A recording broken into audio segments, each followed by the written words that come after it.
in the Beninging. In the Beninging.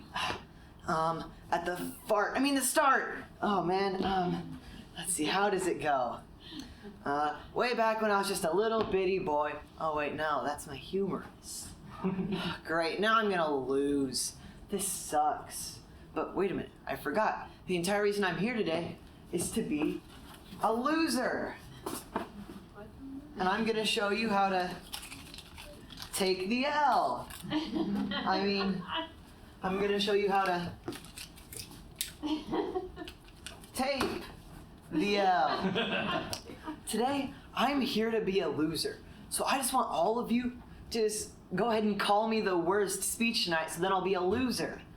So today, we're going to look at the amazing benefits of losing. Then we're going to take inspiration from the great losers of the past. And finally, I'm going to teach you all how to be an effective loser like me. First, let's take a look at the amazing benefits of losing. And by now, I know what you're all thinking. You're thinking I'm crazy since I love losing so much. But I'm not. It's just that losing is so amazing. And you'll see why after you look at this cycle I've created, telling you why it's so amazing. In the first spot, we have losing in speech. Because if you're at a speech meet and you lose, then you get half the day off because you don't have to perform in finals. And then after you get home, you'll get tons of sympathy from your mom and your grandma. Your mom will make you your favorite meal for supper, and your grandma will take you to town and get you whatever you want since you lost so bad. And after your shopping spree with grandma, you'll get some slack time at home. And while you're at home slacking, you may as well just play some video games. Well, if you happen to lose and smash your controller while you're playing video games, then you'll have to get new gaming equipment. And if you're busy playing video games, then you don't really have time for a job. If you don't have a job, then you pay less taxes. See, it all makes sense. You lose in speech, you pay less taxes. That's the only reason that I do speech, really. Let's be honest. Next, we're going to take some inspiration from the great losers of the past. Now, we all as Nebraskans know a lot about losing, especially Scott Frost. He also learned that losing pays after he got paid $15 million for just losing for 4 seasons straight. On the topic of sports, let's talk about some other sports losers. First, there's the Cleveland Cavaliers, who had the longest losing streak of any sports team. They broke down just like the Chevy Cavaliers in the 90s.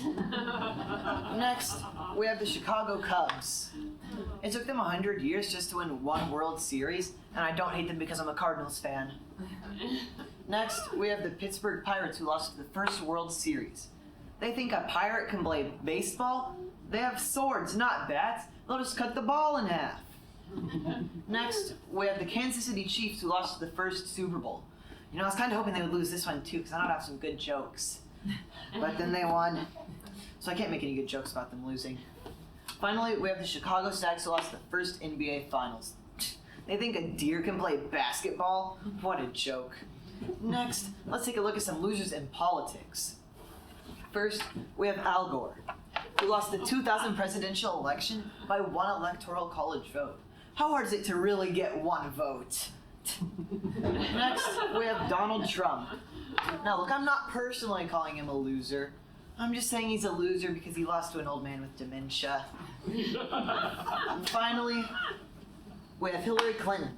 She's a loser because she lost to Donald Trump, who lost to Joe Biden, who lost his memory. And she lost even though she had the popular vote. Finally, let's go on a world tour of some countries that are losers. First, we have Germany. Germany lost 2 world wars in a row. I think it's just a skill issue. Next, we have France, who has to have rear view mirrors on their tanks just to see the battle because they're always running away, if they even show up in the first place. And finally, we have Great Britain, who can't beat America in anything. They can't beat them in sports or war. If you can't beat them, you join them. Finally, I'm going to be teaching you all how to be an effective loser. The first way that you can be an effective loser is you can not try and not care. Like how I didn't try on these boards, or like this.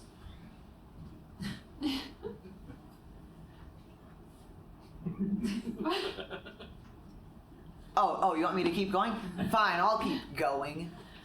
The second way that you can be an effective loser is you can annoy the judge, or in this case, the person closest to me.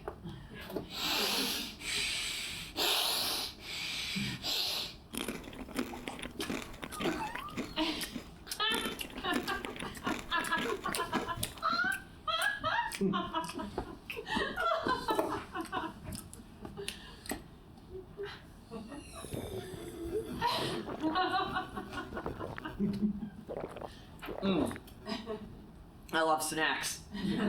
The third way that you can be an effective loser is you can be late. A good way for you to do this and to miss a speech is just sit out in the commons and then just miss all the speeches that you want to watch. The fourth way that you can be an effective loser is you can leave.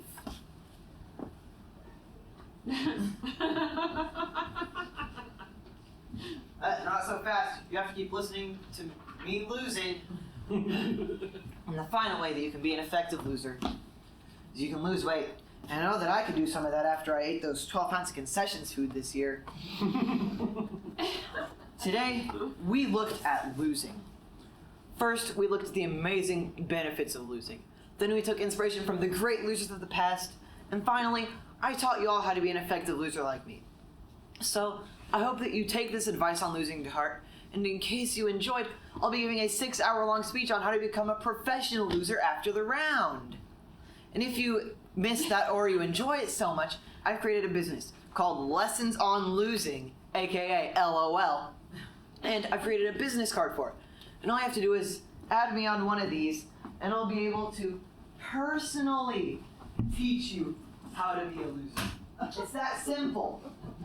So, I thank you all for watching me come and lose horribly today, and I wish you all good losing.